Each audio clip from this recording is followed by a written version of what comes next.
Hi, welcome back to my channel. ವಾರಕ್ಕೆ 2 ಬಾರಿ ನನ್ನ ಅಕ್ಕ ನನ್ನ ಭಾವನ ಪಕ್ಕ ನನ್ನನ್ನು ಮಲಗಿಸ್ತಾ ಇದ್ಲು. ಅವಳ ಜಾಗದಲ್ಲಿ, ಅವಳ ರೂಮಲ್ಲಿ, ಅವಳ ಹಾಸಿಗೆ ಮೇಲೆ. ಇಂದು ನನ್ನ ಹುಟ್ಟಿದ ಹಬ್ಬ. ಬಲವಂತವಾಗಿ ನನ್ನನ್ನು ಅವಳ ಗಂಡನ ಪಕ್ಕ ಮಲಗಿಸಿದಾಳೆ. ನನಗೆ ಇಷ್ಟ ಇಲ್ಲದೇ ಇದ್ದರು, ಆದರೆ ಭಾವ ಮುತ್ತು ಕೊಡೋದಕ್ಕೆ ಪ್ರಾರಂಭಿಸಿದ್ರು. ನಾನು ಬೇಡ ಅಂತ ದೂರ ತಳ್ತಾ ಇದ್ರೂ ಕೇಳ್ತಾನೇ ಇಲ್ಲ.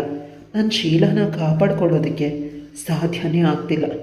ಕಿಟಕಿಯಿಂದ ಅಕ್ಕ ಭಾವನಿಗೆ ಸಹಕರಿಸು ಅಂತ ಕೈ ಮುಗಿತಿದ್ದಾಳೆ.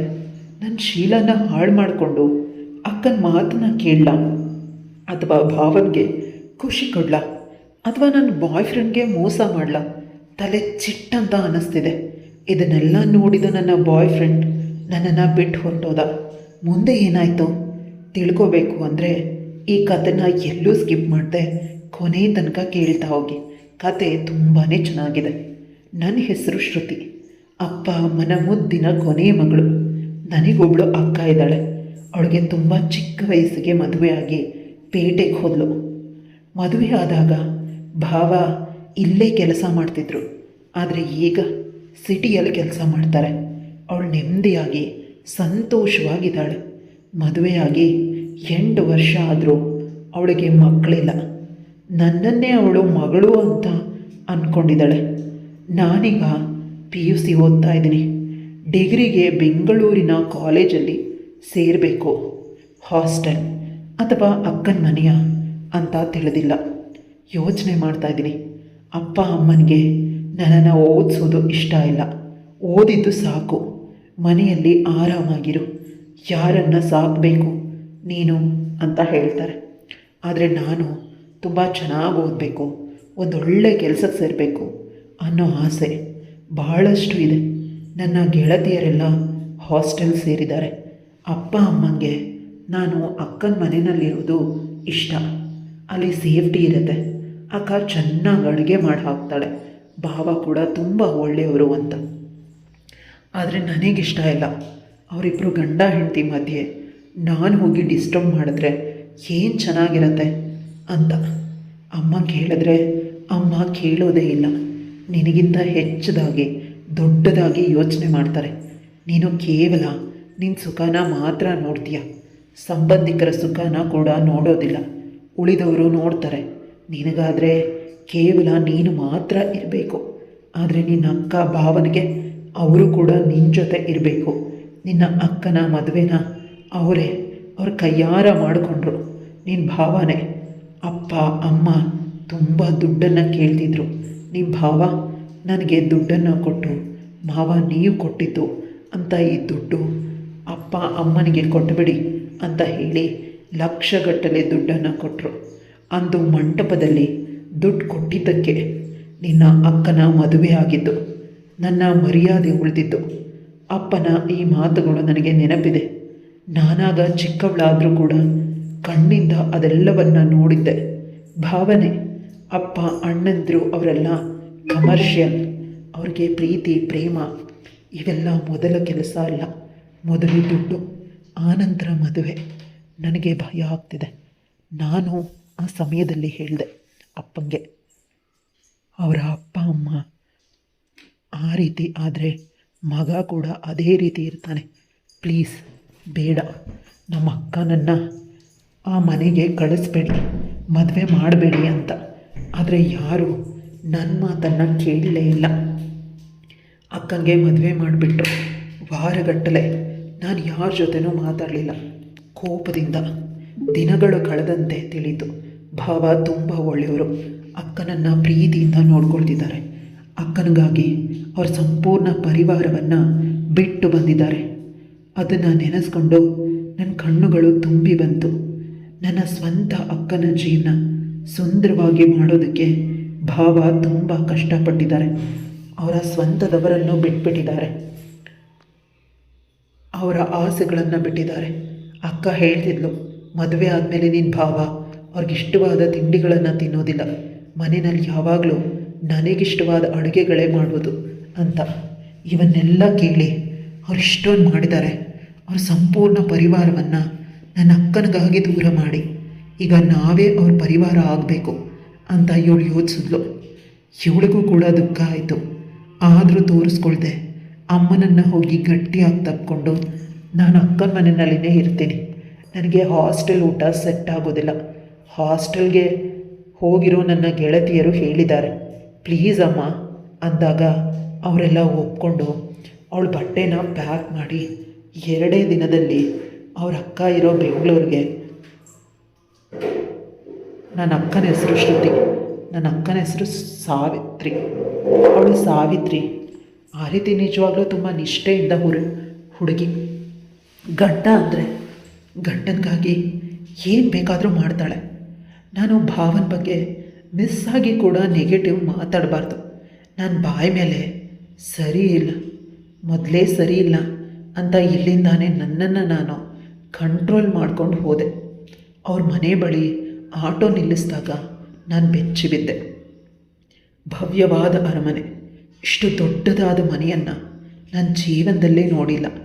ಅಲ್ಲ, ನಮ್ಮ ಹಳ್ಳಿನಲ್ಲಿ ಕೂಡ ಒಂದು ಈ ರೀತಿಯ ಅರಮನೆ ಇಲ್ಲ.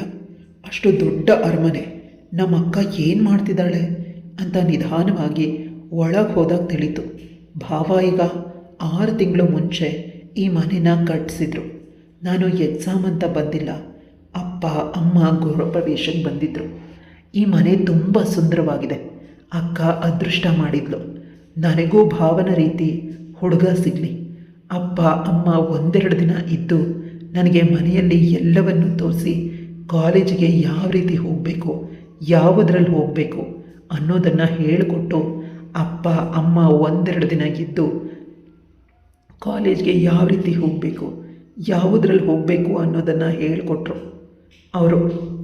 ಆದರೆ ಇದೇ ಮೊದಲ ಬಾರಿ ನಾನು ಪೇಟೆಗೆ ಬಂದಿರೋದು. ಎಲ್ಲಿ ಹೇಗೆ ತಿರುಗಬೇಕು ಅಂತ ಗೊತ್ತಿಲ್ಲ. ಸಿಟಿ ಬಸ್ ಸ್ಕೆಚ್ ಮಾಡೋದು ಕೂಡ ಬರೋದಿಲ್ಲ.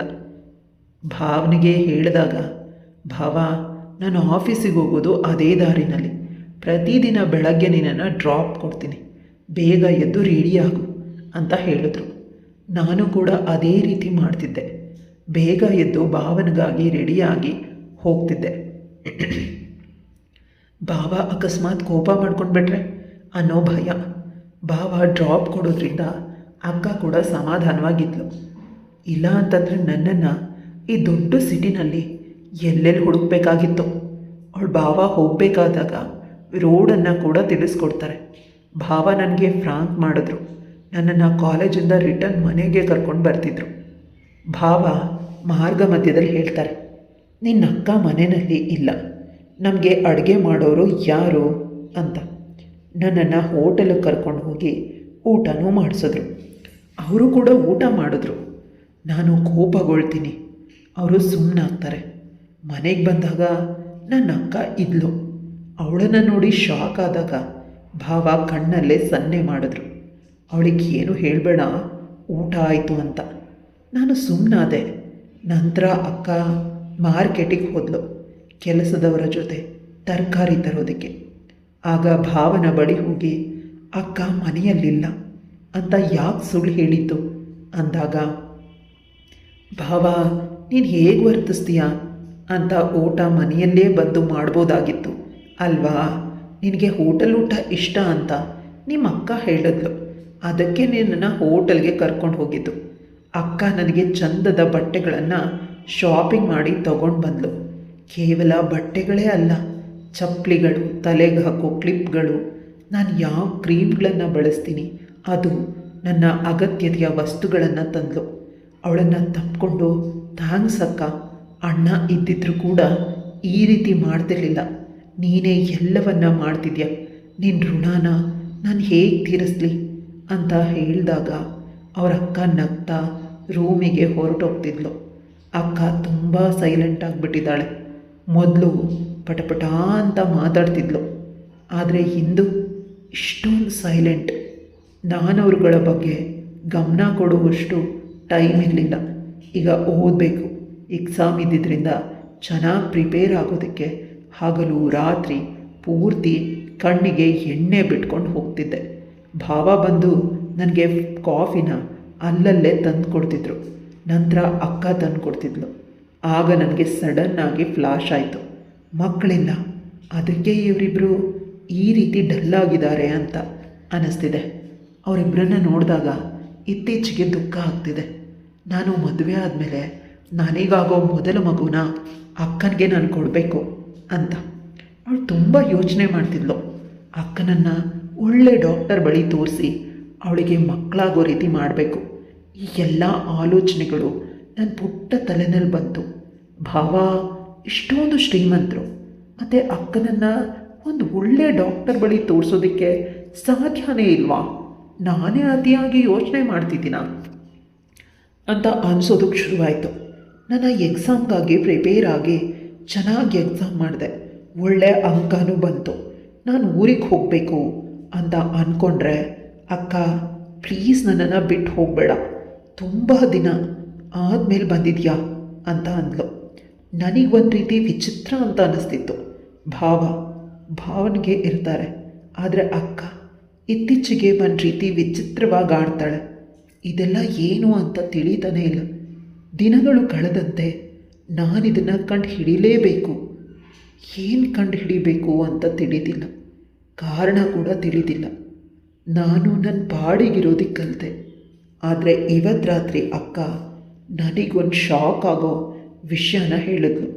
ಅದನ್ನು ಕೇಳಿ ಬೆಚ್ಚಿ ಬಿದ್ದೆ. ಕೇವಲ ಹೇಳಲಿಲ್ಲ, ಅದನ್ನು ಮಾಡು ಅಂತ ಹೇಳಿದ್ಲು. ಇಂದು ರಾತ್ರಿ ಸುಮಾರು 9ಕ್ಕೆ ಬಂದು ನೀನು ರೂಮಲ್ಲಿ ಹೋಗಿ ಮಲಗು, ನಾನು ಹೊರಗಿರ್ತೀನಿ ಅಂತ ಹೇಳಿದ್ಲು. ನಾನು ಕಾರಣ ಕೇಳಿದಾಗ ಅವಳು ಹೇಳಲೇ ಇಲ್ಲ.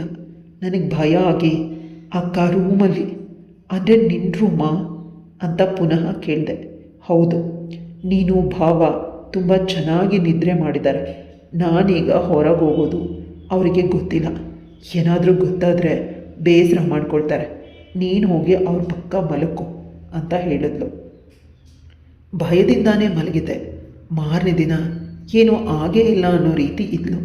ಪುನಃ 3-4 ದಿನಕ್ಕೆ ಅದೇ ರೀತಿ ಮಾಡಿದ್ಲು. ನೀನು ಭಾವ ಚೆನ್ನಾಗಿ ನಿದ್ರೆ ಮಾಡ್ತಿದ್ದಾರೆ, ಅವ್ರ ಪಕ್ಕ ಮಲಗು ಅಂತ. ಆ ದೃಶ್ಯದಿಂದ ಆ ಭಾವ ನಿಜವಾಗ್ಲೂ ನಿದ್ರೆ ಮಾಡ್ತಾ ಇರ್ತಾರೆ. ಅವರಿಗೆ ಈ ಪ್ರಪಂಚದ ಅರಿವೇ ಇರೋದಿಲ್ಲ. ನಾನು ಸೈಡಲ್ಲಿ ಮಲಗಿರ್ತೀನಿ. ಅದೇ ಧೈರ್ಯದಿಂದ ಇಂದು ಕೂಡ ರೂಮಿಗೆ ಹೋದೆ. ಯಾಕಂದರೆ ನನ್ನ ಅಕ್ಕ ನನಗೆ ಮಾಡಿದ ಸಹಾಯ ತುಂಬ ಇತ್ತು. ಅವಳು ಋಣನ ನಾನು ಹೇಗೆ ತೀರಿಸಲೇಬೇಕಾಗಿತ್ತು. ಅದಕ್ಕಾಗಿ ಇದನ್ನೆಲ್ಲ ಕೇಳ್ತಿದ್ದೆ. ಆದರೆ ಇಂದು ಅನ್ನಿಸ್ತು, ಅವಳು ಮಾಡಿದ ಸಹಾಯದ ಋಣ ಮುಗ್ದು ಹೋಯಿತು. ಎಂದೂ ಕೂಡ ಈ ರೀತಿ ಕೆಲಸ ನಾನು ಮಾಡಬಾರ್ದು. ಇನ್ನೊಂದು ರಾತ್ರಿ ಹೋಗಿ ಮಲಗ್ತೀನಿ, ದಯವಿಟ್ಟು ಭಾವನೆಗೆ ಎಚ್ಚರ ಆಗದೇ ಇರಲಿ ಅಂತ ದೇವರ ಬಳಿ ಪ್ರಾರ್ಥನೆ ಮಾಡಿಕೊಂಡು ಹೋದೆ. ಅಕ್ಕನ ಮೇಲೆ ತುಂಬ ಕೋಪ ಬರ್ತಿತ್ತು. ಅವಳಿಗೆ ಚೆನ್ನಾಗಿ ಹೊಡಿಬೇಕು ಅಂತ ಈ ವಿಷಯನ ಅಪ್ಪ ಅಮ್ಮಂಗೆ ಹೇಗೆ ತಿಳಿಸ್ಲಿ? ಮದುವೆ ಆದಮೇಲೆ ನನ್ನ ಗಂಡನಿಗೇನಾದರೂ ಗೊತ್ತಾದರೆ ನಿಜವಾಗ್ಲೂ ಅವಳ ಗುಂಡಿಗೆ ನೀರಾಯಿತು. ಹೋಗಿ ಸೈಡಲ್ಲಿ ಅವಳು ಮಲಗಿದ ಒಂದೇ ಕ್ಷಣಕ್ಕೆ ಅವ್ರ ಭಾವ ಅವಳ ಮೇಲೆ ಕೈ ಹಾಕಿದ್ರು. ಅವಳನ್ನು ಗಟ್ಟಿಯಾಗಿ ತಕ್ಕೊಂಡ್ರು. ಅವಳ ಎದೆ ಒಡೆದು ಹೋಯಿತು. ನಿಜವಾಗ್ಲೂ ಭಾವ ನನ್ನ ಜೊತೆ ಅಂತ ಅವಳಿಗೆ ನೆನೆಸ್ಕೊಳ್ಳೋದು ಕೂಡ ಸಾಧ್ಯ ಇಲ್ಲ. ಅಷ್ಟೇ ಆಗಿದ್ದಿದ್ರೆ ಅವಳು ನಿಧಾನವಾಗಿ ಕೈಯನ್ನು ಹಿಂದೆ ತಳ್ತಿದ್ದ. ಆದರೆ ಅವ್ರ ಭಾವ ಅವಳು ಹಾಕಿದ ಬಟ್ಟೆನ ತೆಗಿತಿದ್ದಾರೆ. ಆ ಮನುಷ್ಯ ಕಣ್ಣನ್ನು ಮುಚ್ಚಿದ್ದಾನೆ. ಕಣ್ಣನ್ನು ಮುಚ್ಕೊಂಡು ನನ್ನ ಬಟ್ಟೆನ ತೆಗಿತಿದ್ದಾನೆ. ಇದೇನು ಅಂತ ಅರ್ಥನೇ ಆಗ್ತಿಲ್ಲ. ನಂತರ ಅವ್ರ ಬಾಯಿಂದ ಒಂದು ದುರ್ವಾಸನೆ ಬರ್ತಿದೆ. ಅದರಿಂದ ಅರ್ಥ ಆಯಿತು ಅವರು ಕುಡಿದಿದ್ದಾರೆ ಅಂತ. ಭಾವ ಕುಡಿದ ಅಮಲಿನಲ್ಲಿ ನನ್ನನ್ನು ಅಕ್ಕ ಅಂತ ಅಂದ್ಕೊಂಡು ನನ್ನ ಜೊತೆ ಈ ರೀತಿ ಮಾಡ್ತಿದ್ದಾರೆ. ಭಾವ ಆ ರೀತಿ ಅವರಲ್ಲ. ಅವರನ್ನು ತಳ್ಳಿ ನಾನು ಹೋಗಬೇಕು ಅಂತ ಅಂದ್ಕೊಂಡೆ. ಆ ಶಾಲೆ ಕಿಟಕಿಯಿಂದ ಅಕ್ಕ ನನ್ನ ಕಡೆ ನೋಡ್ತಾ ಕೈ ಮುಗಿತಿದ್ದಾಳೆ. ಭಾವನಿಗೆ ದಯವಿಟ್ಟು ಸಹಕರಿಸು ಅಂತ. ತಿಕ್ಕಲ ಆಟಗಳು ನಂಗೆ ಅರ್ಥನೇ ಆಗ್ತಿಲ್ಲ. ನಾನು ನೋಡೋದಕ್ಕೆ ತುಂಬ ಸುಂದರವಾಗಿದ್ದೀನಿ. ಪ್ರತಿಯೊಬ್ಬರು ಹೇಳ್ತಾರೆ ದಿನಕ್ಕೆ ಒಂದಾದರೂ ಹುಡುಗನ ಕಡೆಯವರಿಂದ ಫೋನ್ ಬರುತ್ತೆ ನನ್ನ ಮದುವೆಗಾಗಿ. ನಾನು ಯಾಕೆ ನನ್ನ ಭಾವನಿಗೆ ನನ್ನ ಸುಂದರವಾದ ದೇಹನ ಕೊಡಲಿ ಅಂತ. ಅವಳು ತುಂಬ ಕಣ್ಣೀರು ಹಾಕ್ತಾಳೆ. ಈಗ ಹೊರಗೋದ್ರೆ ಅಕ್ಕ ಹೊರಗಿಂದ ಬೀಗನ ಹಾಕಿದ್ದಾಳೆ. ಭಾವ ನನ್ನನ್ನು ಬಿಡ್ತಿಲ್ಲ, ನನ್ನನ್ನು ಗಟ್ಟಿಯಾಗಿ ತಪ್ಕೊಳ್ತಿದ್ದಾರೆ. ನನ್ನ ಕಣ್ಣೀರವ್ರಿಗೆ ಟಚ್ ಆದರೂ ಕೂಡ ಈಗಲೂ ಕೂಡ ಆ ಮನುಷ್ಯ ನನ್ನನ್ನು ನೋಡ್ತಿಲ್ಲ.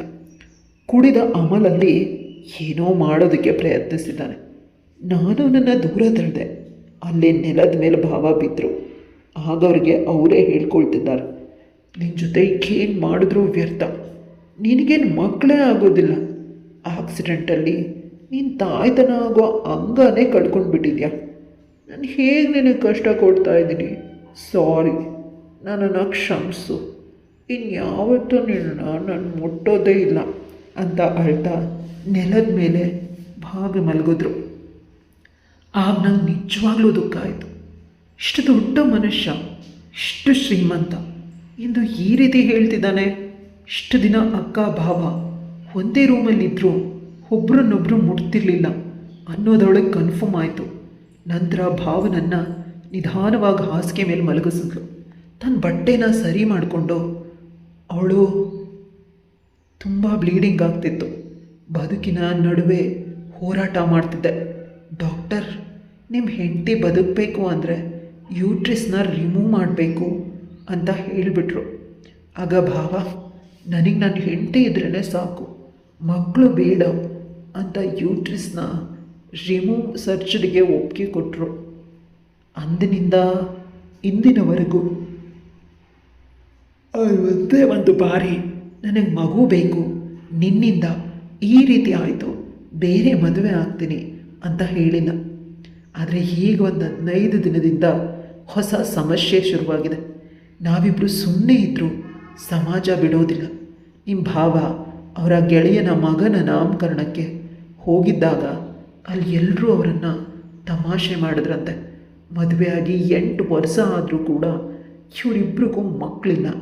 ಮಕ್ಕಳಾದರೆ ಪ್ರೈವಸಿಗೆ ಧಕ್ಕೆ ಬರುತ್ತೆ. ಹೆಂಡತಿನ ತುಂಬ ಪ್ರೀತಿ ಮಾಡ್ತಾನೆ, ಇದಕ್ಕೆ ಇವನಿಗೆ ಮಕ್ಕಳು ಬೇಡ ಅಂತ.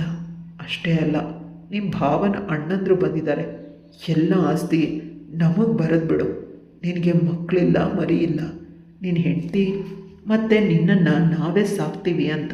ನಿಮ್ಮ ಭಾವ ಈ ಆಸ್ತಿಯೆಲ್ಲ ಪಿತ್ರಾರ್ಜಿತ ಅಲ್ಲ, ನಾನು ಕಷ್ಟಪಟ್ಟು ಸಂಪಾದನೆ ಮಾಡಿದ್ದು ಅಂತ ಹೇಳಿದ್ರು ಕೂಡ ಅವರು ಒಪ್ತಿಲ್ಲ. ರೌಡಿಗಳನ್ನು ಬಿಟ್ಟು ನಮ್ಮನ್ನೇ ಓಡಿಸೋದಕ್ಕೆ ತಯಾರಿ ಮಾಡ್ತಿದ್ದಾರೆ. ಅದಕ್ಕೆ ನಾನು ಅಂತ ಹೇಳಿ ಅಕ್ಕ ಬಿಕ್ಕಿ ಬಿಕ್ಕಿ ಅಳ್ತಿದ್ದಾಳೆ. ನನ್ನನ್ನು ಭಾವನ ಜೊತೆ ಮಲಗಿಸಿ ನಿನಗೆ ಮಗು ಆಗಲಿ ಅಂತನಾ ಅಂದಾಗ ಅವಳು ಹೌದು ಅಂತ ತಲೆ ಅಳ್ಳಾಡಿಸಿದ್ಲು. ಆಗ ನನಗೆ ನನ್ನ ಬಾಯ್ ಫ್ರೆಂಡ್ ನೆನಪಾದ. ಇಂದು ನನ್ನ ಬಾಯ್ ಫ್ರೆಂಡ್ ಬರ್ತೀನಿ ಅಂತ ಹೇಳಿದ್ದ ನನ್ನನ್ನು ಮೀಟ್ ಮಾಡೋದಕ್ಕೆ ಅನ್ನೋ ಮಾತು ನೆನಪಾಗಿ ನಾನು ಹೊರಗೆ ಓಡೋದೆ. ಅವನು ಬಂದವನು ಬೈಕಲ್ಲಿ ಅದೇ ರೀತಿ ಹೋಗ್ತಿದ್ದಾನೆ. ಜೋರಾಗಿ ಕಿರಿಸ್ತಿದ್ದೀನಿ, ರಾಹುಲ್ ರಾಹುಲ್ ಅಂತ ಕೇಳಿಸಿದ್ರು ಕೂಡ ಅವನು ಓಡ್ ಹೋದ. ಅಯ್ಯೋ, ಕೊನೆಗೆ ಅವ್ನ ನಂಬರ್ಗೆ ಕಾಲ್ ಮಾಡಿದಾಗ ಅವನು ನನ್ನನ್ನು ಬೈದ. ನಿನ್ನ ಭಾವನ ಜೊತೆ ಮಲಗಿದ್ದನ್ನು ನಾನು ನೋಡಿದೆ, ಮನಸ್ಸಿಗೆ ನೆಮ್ಮದಿ ಆಯಿತು, ತೃಪ್ತಿನೂ ಆಯಿತು. ನನ್ನ ಪ್ರೀತಿ ಹುಡುಗಿನ ಮೀಟ್ ಮಾಡೋದಕ್ಕೆ, ಅವಳಿಗೆ ಸರ್ಪ್ರೈಸ್ ಕೊಡೋದಕ್ಕೆ ಗಿಫ್ಟ್ಗಳನ್ನು ತಂದಿದ್ದೆ. ಆದರೆ ಈಗ ಬರುವಾಗ ರೋಡಲ್ಲಿ ಅವನ್ನ ಬಿಸಾಕ್ಬಿಟ್ಟು ಬಂದೆ. ನಿನ್ನ ನೆನಪು ಕೂಡ ನನಗೆ ಬೇಕಾಗಿಲ್ಲ, ನಿನ್ನನ್ನು ಯಾವತ್ತೂ ನಾನು ನೆನಪಿಸ್ಕೊಳ್ಳೋದು ಇಲ್ಲ. ನನಗೆ ಫೋನ್ ಮಾಡಬೇಡ, ಈ ಫೋನಿನ ಸಿಮ್ಮನ್ನು ಬಿಸಾಕ್ತಾ ಇದ್ದೀನಿ ಅಂತ ಹೇಳಿದ್ರು. ಆಗ ನನಗೆ ಸಿಕ್ಕಾಪಟ್ಟೆ ದುಃಖ ಆಯಿತು. ನಾನೇನೋ ತಪ್ಪು ಮಾಡಿಲ್ಲ, ಅದು ನನ್ನ ಅಕ್ಕ ಅಂತ ಏನೋ ಹೇಳೋದಕ್ಕೆ ಹೋದಾಗ ಅವನು ಮತ್ತೆ ಸುಳ್ಳು ಹೇಳಬೇಡ, ನಿನ್ನ ಅಕ್ಕ ಹೇಗೆ ಬಿಟ್ಬಿಡ್ತಾಳೆ ನಿಮ್ಮಿಬ್ಬರನ್ನ, ಅವಳಿಗೆ ವಿಧಿ ಇರೋದಿಲ್ಲ. ನೀನು ನಿನ್ನ ಭಾವ ನನ್ನ ಜೊತೆ ಚೆಲ್ಲಾಟ ಆಡೋದಕ್ಕೆ ನಿನ್ನ ಅಕ್ಕನ ಬಂದಿಯಾಗಿಟ್ಟಿರ್ಬೋದು, ಅಥವಾ ನಿನ್ನ ಅಕ್ಕ ಯಾವುದೇ ದಾರಿ ಇಲ್ಲದೆ ಈ ಕೆಲಸ ಮಾಡ್ತಿದ್ದಾಳೋ ಏನೋ. ಏನಾದರೂ ಮಾಡ್ಕೊ, ನಿನ್ನ ಗಲೀಜು ನನಗೆ ಬೇಡ, ನನ್ನ ಹೆಂಡತಿ ನನಗೆ ಮಾತ್ರ. ಈ ರೀತಿ ಹುಡುಗಿ ನನಗೆ ಬೇಡವೇ ಬೇಡ. ಇಷ್ಟು ಹೊತ್ತು ಮಾತಾಡಿದ್ದೇ ಹೆಚ್ಚು ನಿನ್ನ ಜೊತೆ ಅಂತ ಕೋಪದಿಂದ ಹೇಳ್ದು. ಅವಳಲ್ಲೇ ಕೂಸಿದು ಅಳ್ತಾ ಇದ್ಲು. ಆಗ ಅವ್ರ ಅಕ್ಕ ಬಂದು ಗಟ್ಟಿಯಾಗಿ ತಪ್ಕೊಂಡ್ಳು. ಅಳ್ಬೇಡ, ಸಮಾಧಾನ ಮಾಡ್ಕೊ, ನಿನ್ನ ಬಾಯ್ ಫ್ರೆಂಡ್ ನಿನ್ನ ಮಾತನ್ನ ಕೂಡ ಕೇಳಿಸ್ಕೊಳ್ಳೋ ವ್ಯವಧಾನನೇ ಇಲ್ಲ. ಆದರೆ ಮದುವೆ ಆದ ಹೊಸದ್ರಲ್ಲಿ ನನ್ನನ್ನು ಮನೆಯಿಂದ ಹೊರಗೋಡಿಸ್ಬೇಕು ಅಂತ ನಿನ್ನ ಭಾವನೆ ಅಣ್ಣಂದರು ಕೆಲಸದವರನ್ನು ನನ್ನ ರೂಮಿಗೆ ಬಿಟ್ಟಿದ್ರು. ನಿನ್ನ ಭಾವ ಮನೆಗೆ ಬಂದಿದ್ದನ್ನು ನೋಡಿ ನನಗೂ ಮತ್ತು ಕೆಲಸದವನಿಗೂ ಸಂಬಂಧ ಇದೆ ಅಂತ ತಲೆ ಕಟ್ಟಿದಾಗ ನಿನ್ನ ಭಾವ ಕೆಲಸದವನನ್ನು ಮತ್ತು ಅಣ್ಣನನ್ನು ಚೆನ್ನಾಗಿ ಒಡೆದು ಹೇಳಿದರು. ನನ್ನ ಹೆಂಡತಿ ಪತಿವ್ರತೆ, ಅವಳ ಬಗ್ಗೆ ನನಗೆ ಗೊತ್ತು. ನೀವುಗಳು ಎಷ್ಟೇ ಗಿಮಿಕ್ ಮಾಡಿದ್ರೂ ಕೂಡ ಅವಳ ಪವಿತ್ರತೆಯ ಸರ್ಟಿಫಿಕೇಟನ್ನು ನೀವು ನನಗೆ ಕೊಡೋ ಅವಶ್ಯಕತೆಯೇ ಇಲ್ಲ. ಅವಳು ಅಪ್ಪಟ ಬಂಗಾರ ಅಂತ ಅಂದು ನನ್ನನ್ನು ಮನೆಯಿಂದ ಹೊರಗೆ ಕರ್ಕೊಂಡು ಬಂದವರು. ನನ್ನ ಮೇಲೆ ಅಪವಾದ ಬಂದರೂ ಕೂಡ ಅವರು ನಂಬಲೇ ಇಲ್ಲ. ಇಲ್ಲೂ ಕೂಡ ನಿನ್ನ ಮೇಲೆ ಅಪವಾದ ಬಂದಿದೆ, ಆದರೆ ಅವನು ನಿನ್ನನ್ನು ನಂಬ್ತಾನೇ ಇರಲಿಲ್ಲ. ಇದರಲ್ಲಿ ನಿನ್ನ ಮಾತನ್ನು ಕೇಳಿಸ್ಕೊಳ್ಳುವಷ್ಟು ವ್ಯವಧಾನವೂ ಇಲ್ಲ. ಒಮ್ಮೆ ನಾನು ಹೇಳೋದನ್ನು ಯೋಚಿಸಿ ನೋಡು. ಬಲವಂತ ಏನಿಲ್ಲ. ನಿನ್ನ ಅಕ್ಕನಿಗೆ ನಿನ್ನ ಭಾವನಿಗೆ ನಿನ್ನಿಂದ ಒಂದು ಹೊಸ ಬದುಕು ಬಂದಂತಾಗತ್ತೆ. ನೀನು ಇನ್ನೊಂದು ಹುಡುಗನ್ನ ಮದುವೆ ಆದರೂ ಕೂಡ ಅವನು ಒಳ್ಳೆಯವನಿರ್ತಾನೆ ಅಂತ ಏನು ಗ್ಯಾರಂಟಿ? ಏನು ಬೇಕಾದರೂ ನಾವು ಯಾವುದಾದ್ರೂ ಆಶ್ರಮಕ್ಕೆ ಸೇರ್ಕೊಂಡು ಬಿಡ್ತೀನಿ, ಅಥವಾ ಪಕ್ಕದಲ್ಲಿರೋ ಔಟ್ ಹೌಸಲ್ಲಿ ಇರ್ತೀನಿ, ನಿಮ್ಮಿಂದ ದೂರ ಹೊರಟೋಗ್ತೀನಿ ಅಂತ ಅವಳು ಕಣ್ಣೀರು ಹಾಕ್ತಾ ಒಳಗೆ ಹೋದಾಗ ನನಗೆ ದುಃಖ ಆಯಿತು. ಅವಳು ಹೇಳಿದ ಮಾತು ಸತ್ಯ ಆದರೂ ಅದನ್ನು ಒಪ್ಕೊಳ್ಳೋದಕ್ಕೆ, ಅರ್ಗಿಸ್ಕೊಳ್ಳೋದಕ್ಕೆ ನನಗೆ ಸ್ವಲ್ಪ ಸಮಯ ಬೇಕಾಯಿತು. ಒಂದಿನ ಪೂರ್ತಿ ರೂಮಲ್ಲಿ ಇದ್ದೆ. ಸ್ವಲ್ಪ ನಿದ್ದೆ ಮಾಡಿದೆ, ಸ್ವಲ್ಪ ಯೋಚಿಸ್ದೆ. ತಲೆಗೆ ಹೊಳಿತಾನೇ ಇಲ್ಲ, ಏನು ಮಾಡಬೇಕು ಅಂತ ತಿಳಿತಾನೂ ಇಲ್ಲ. ಆಗ ನನ್ನ ಗೆಳತಿಗೆ ಫೋನ್ ಮಾಡಿ ಹೇಳಿದೆ, ನಿನ್ನ ಬಾಯ್ ಫ್ರೆಂಡ್ ನಿನ್ನ ಪ್ರೀತಿಯಾಗಿ ಪ್ರಿಯಾಳ ಜೊತೆ ಎಂಗೇಜ್ಮೆಂಟ್ ಮಾಡ್ಕೊಳ್ತಿದ್ದಾನೆ. ಅವರಿಬ್ಬರು ತುಂಬ ದಿನದಿಂದ ಪ್ರೀತಿನಲ್ಲಿದ್ದರು. ನಿನ್ನನ್ನು ಕೇವಲ ದೈಹಿಕವಾಗಿ ಬಳಸ್ಕೊಳ್ಳೋದಕ್ಕೆ ಪ್ರಯತ್ನಿಸ್ದ ಅಷ್ಟೇ. ನೀನು ಸದ್ಯಕ್ಕೆ ಬಚಾವಾದೆ, ಇಲ್ಲ ಅಂತಂದರೆ ಬೀದಿಲಿ ಬಿದ್ದಿರೋ ಶವ ಆಗ್ತಿದ್ದೆ ಅಂದಾಗ ಇವಳಿಗೆ ದುಃಖ ಆಯಿತು. ನಾನು ಬಾಬಾ ನಿಜವಾಗ್ಲೂ ದೇವರು ಅಂತ ಅನ್ನಿಸ್ತು. ದೇವರಿಗೆ ಒಂದು ಸೇವೆ ತಾನೇ, ಅದು ನನ್ನ ಸ್ವಂತ ಅಕ್ಕನಿಗಾಗಿ. ನಾನು ಬೇರೆ ಮದುವೆ ಆದರೂ ಕೂಡ ಅಕ್ಕ ಮತ್ತು ಭಾವನ ಬದುಕು ಚೆನ್ನಾಗಿರೋದಿಲ್ಲ. ನಾನು ಹೇಗೆ ನೆಮ್ಮದಿಯಾಗಿರಲಿ? ನಾನು ಇನ್ನೊಂದು ಮದುವೆ ಆದರೂ ಕೂಡ ಆ ಹುಡುಗ ಹೇಗಿರ್ತಾನೋ, ಯಾರಿಗೂ ಇದೆಲ್ಲವನ್ನು ಯೋಚಿಸ್ದೆ. ಅಮ್ಮನಿಗೆ ಫೋನ್ ಮಾಡಿ ವಿವರವಾಗಿ ಎಲ್ಲ ವಿಷಯನೂ ಹೇಳಿದಾಗ ಅಮ್ಮ ಮೊದಲು ಹೇಳಿದ್ದು ಅದೇ ಮಾತು. ಮೊದಲು ನಿನ್ನ ಅಕ್ಕನ ಸಂಸಾರನ ಸರಿ ಮಾಡು, ನಿನ್ನ ಭಾವನ ಮದುವೆಯಾಗಿ ಅವಳಿಗೆ 2 ಮಕ್ಕಳನ್ನು ಎತ್ಕೊಡು. ಯಾಕಂದರೆ ನಿನ್ನ ಭಾವ ತುಂಬ ಒಳ್ಳೆಯವನು. ನೀನು ಸೆರಗುಸಿಯಿಂದ ಮಕ್ಕಳನ್ನು ಎತ್ಕೊಡ್ತೀನಿ ಅಂದರೂ ಕೂಡ ಮುಂದೆ ಅದು ತೊಂದರೆ ಆಗುತ್ತೆ. ಅಮ್ಮನ ಮಾತುಗಳನ್ನು ಕೇಳಿ ನಾನು ಒಂದು ಅಚಲವಾದ ನಿರ್ಧಾರವನ್ನು ತಗೊಂಡೆ. ಯಾಕಂದರೆ ನನ್ನ ಅಕ್ಕ ಇತ್ತೀಚೆಗೆ ತುಂಬ ಡಲ್ಲಾಗಿರ್ತಾಳೆ. ಅವಳು ಇದೇ ಯೋಚನೆಯಲ್ಲಿ ಏನಾದರೂ ಹೆಚ್ಚು ಕಮ್ಮಿ ಮಾಡ್ಕೊಂಡ್ಬಿಟ್ರೆ ಅಂತ ಅನ್ನಿಸ್ತು. ಹಾಲಲ್ಲಿ ಭಾವ ಪೇಪರ್ ಓದ್ತಾ ಕೂತಿದ್ರು, ಅಕ್ಕ ಟಿ ವಿ ನೋಡ್ತಾ ಕೂತಿದ್ಲು. ನಾನು ಅಕ್ಕನ ಬಳಿ ಹೋಗಿ, ಅಕ್ಕ ನೀನು ಹೇಳಿದ್ದನ್ನು ನಾನು ಒಪ್ಕೊಂಡಿದ್ದೀನಿ, ಭಾವನ ಬಳಿ ಇದನ್ನು ಡಿಸ್ಕಸ್ ಮಾಡಿದೆಯಾ ಅಂದಾಗ ಭಾವ ಯಾವ ವಿಷಯ ಅಂತ ಕೇಳಿದ್ರು. ನಾನು ಎಲ್ಲವನ್ನು ವಿವರವಾಗಿ ಹೇಳಿದಾಗ ಮೊದಲು ಭಾವ ಬೇಸರ ಮಾಡಿಕೊಂಡ್ರು. ಅದೇ ಸಮಯಕ್ಕೆ ಅವ್ರ ಫೋನ್ ಬಂತು. ಲಾಯರ್ಗೆ ಹೇಳಿದ್ದೀನಿ, ನಿನಗೆ ಮಕ್ಕಳಿಲ್ಲ, ಅದರಿಂದ ಎಲ್ಲ ಆಸ್ತಿನೂ ನಮಗೆ ಬರೀಬೇಕಂತೆ. ನೀನು ಮಕ್ಕಳನ್ನು ದತ್ತು ತಂದರೂ ಕೂಡ ನಾವದನ್ನು ನಿನ್ನ ರಕ್ತ ಅಂತ ಒಪ್ಕೊಳ್ಳೋದಿಲ್ಲ. ಸೆರಗುಸಿ ಏನಾದರೂ ಮಾಡಿದ್ರೆ ಆ ಸೆರಗುಸಿಗೆ ಒಪ್ಪಿದವರನ್ನು ಉಳಿಸೋದು ಇಲ್ಲ ಅಂತ ಹೇಳಬೇಕಾದಾಗ ಫೋನನ್ನು ನಾನು ಕಿತ್ಕೊಂಡು ಹೇಳಿದೆ, ನನ್ನ ಭಾವ ನನ್ನನ್ನೇ ಮದುವೆ ಆಗ್ತಾರೆ. ವರ್ಷ ತುಂಬೋದ್ರ ಒಳಗೆ ನಮಗೆ ಮುದ್ದಾದ ಅವಳಿ ಮಕ್ಕಳಾಗ್ತಾರೆ. ನೀನು ಏನು ಮಾಡ್ಕೋತೀಯೋ ಮಾಡ್ಕೊ, ನಮಗೆ ಏನು ಮಾಡಬೇಡ, ಮಾಡಬೇಕು ಅಂತ ತಿಳಿಯುತ್ತೆ. ಈ ಊರಿನ ಕಮಿಷನರ್ ನನ್ನ ಗೆಳತಿಯ ಅಪ್ಪ. ನಿಮಗೆಲ್ಲ ಎಲ್ಲಿ ಬಿಸಿ ಮುಟ್ಟಿಸ್ಬೇಕು ಅಂತ ನನಗೆ ಚೆನ್ನಾಗಿ ಗೊತ್ತು. ನನ್ನ ತಂಟೆಗಾಗಲಿ ನನ್ನ ಭಾವ, ನನ್ನ ಅಕ್ಕ ಅವ್ರ ತಂಟೆಗೆ ನೀವೇನಾದರೂ ಬಂದರೆ ಸುಮ್ಮನೆ ಉಳಿಸೋದಿಲ್ಲ ಅಂತ ಚೆನ್ನಾಗಿ ಬೈತಾ ಇದ್ದೆ. ಆ ಕಡೆಯಿಂದ ಫೋನ್ ಕಟ್ಟಾಯಿತು. ಅಕ್ಕ ನನ್ನನ್ನು ಗಟ್ಟಿಯಾಗಿ ಬಂದು ತಪ್ಪಿಕೊಂಡು, ನಿನ್ನಿಂದ ನನಗೆ ಧೈರ್ಯ ಬಂತು, ನೀನೇ ನನ್ನ ಸರ್ವಸ್ವ ಅಂತ ಹೇಳಿದ್ಲು. ಆಗ ನನ್ನ ಭಾವನ ಕಡೆ ತಿರುಗಿ ಅಕ್ಕ ಹೇಳ್ತಾಳೆ, ಈಗಲಾದರೂ ನನ್ನ ತಂಗಿನ ಮದುವೆ ಆಗ್ತೀರಾ ಅಂತ. ಭಾವ ಏನೂ ಮಾತಾಡಲಿಲ್ಲ. ನಿಮಗೆ ಆಪ್ಷನ್ನೇ ಇಲ್ಲ, ನನ್ನ ತಂಗಿನೇ ಮದುವೆ ಆಗಬೇಕು ಅಂತ ಹೇಳಿದ್ಲು. ಬಹಳ ಬೇಗ ನನ್ನ ಮತ್ತು ಭಾವನ ಮದುವೆ ಆಗೋಯ್ತು. ಪ್ರತಿದಿನ ಈ ಮನೆಯ ಮಹಾರಾಣಿ, ನನ್ನ ಗಂಡನ ಹೆಂಡತಿ, ನನ್ನ ಅಕ್ಕ, ನಾನು ಕೇವಲ ಅವರ ಸೇವಕಿ ಅಂತ ಬದುಕನ್ನು ಆರಂಭಿಸಿದೆ. ಆದರೆ ನನ್ನ ಭಾವ ತುಂಬ ಒಳ್ಳೆಯವರು. ಅಕ್ಕನಿಗೆ ಕೊಡಬೇಕಾದ ಸ್ಥಾನನ ಅಕ್ಕನ ಕೊಟ್ಟರು, ನನಗೆ ನನ್ನ ಸ್ಥಾನನ ಕೊಟ್ಟರು. ಅವರ ಹೃದಯದಲ್ಲಿ ಇಬ್ಬರನ್ನು ಕೂಡ ಸಮಾನವಾಗಿ ನೋಡ್ಕೊಳ್ತಿದ್ದಾರೆ. ಸ್ವಲ್ಪ ಹೆಚ್ಚಾಗೇ ಅಕ್ಕನ ನೋಡ್ಕೊಳ್ತಾ ಇದ್ರು. ನನಗೂ ಕೂಡ ಅದೇ ಖುಷಿ ಆಗ್ತಿತ್ತು. ವರ್ಷ ತುಂಬೋದ್ರೊಳಗಾಗಿ ಮುದ್ದು 2 ಗಂಡು ಮಕ್ಕಳನ್ನು, ಅದರಲ್ಲೂ ಅವಳಿ ಮಕ್ಕಳನ್ನು ಕೊಟ್ಟೆ. ನನ್ನ ಅಕ್ಕ ನನ್ನ ಕಾಲನ್ನು ಮುಟ್ಟಿ ನಮಸ್ಕಾರ ಮಾಡಿದ್ಲು. ನೀನು ನನ್ನ ಪಾಲಿನ ದೇವತೆ, ನನ್ನ ಮಡಿಲನ್ನು ತುಂಬಿದ ಸಂತಾನ ಲಕ್ಷ್ಮಿ ಅಂತ. ನಿಜವಾಗ್ಲೂ ನನ್ನ ಬದುಕು ಪರಿಪೂರ್ಣ ಆಯಿತು. ನನ್ನ ಭಾವ ಅಂದರೆ ನನ್ನ ಗಂಡ ಪ್ರೀತಿ ತುಂಬಿದ, ಕೃತಜ್ಞತೆ ತುಂಬಿದ ಕಣ್ಣುಗಳಿಂದ ನನ್ನನ್ನು ನೋಡ್ತಾ ಕೈ ಮುಗಿದ್ರು. ಮುಂದೆ ನಮ್ಮ ಬದುಕು ತುಂಬ ಸುಂದರವಾಗಿ ಸಾಗ್ತಾ ನಡೀತಾ ಇತ್ತು. ಕಥೆಯಲ್ಲಿ ಮುಗೀತು. ಕಥೆ ಇಷ್ಟ ಆದರೆ ಲೈಕ್, ಶೇರ್, ಕಮೆಂಟ್ ಮಾಡೋದನ್ನು ಮರಿಬೇಡಿ. ಇಂತಹ ಇನ್ನಷ್ಟು ಕಥೆಗಳಿಗಾಗಿ ನನ್ನ ಚಾನಲ್ನ ಸಬ್ಸ್ಕ್ರೈಬ್ ಮಾಡ್ಕೊಳ್ಳಿ.